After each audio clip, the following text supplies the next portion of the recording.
Civil society groups have condemned what they term as a violation of human rights by police during the demonstrations that have been witnessed in the past 2 weeks. The Kenya National Commission on Human Rights has blamed police officers for what they term as a use of excessive force on Kenyans participating in the demonstrations. Meanwhile, the International Commission of Jurists has opposed the proposals by the Cabinet Secretary for Interior, Kenyans, to introduce changes to the Public Order Act.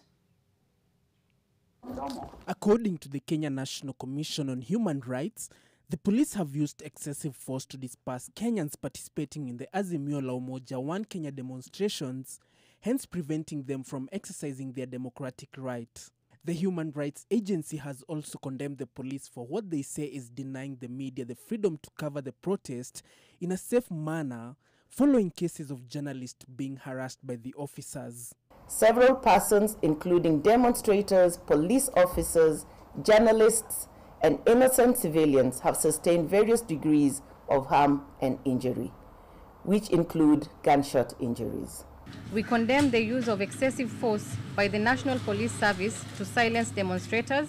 We condemn the attacks on journalists and media freedom in the process of demonstrations. Meanwhile, the International Commission of Jurists, ICJ, has warned against the proposal by the Cabinet Secretary for Interior, Kenyans, to make amendments to the Public Order Act.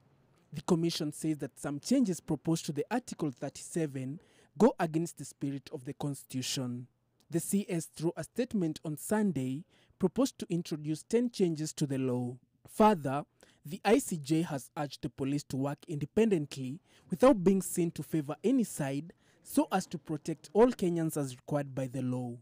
We wish to remind the Inspector General of Police of his mandate under Article 245 of the Constitution of Kenya and the National Police Service Act to exercise his command independently.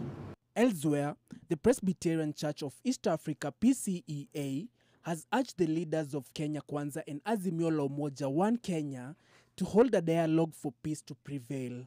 Speaking following the incidents that led to the burning of one of its churches and a mosque in KNCHR, Nairobi, the leaders called on the president to demonstrate good leadership by leading the process.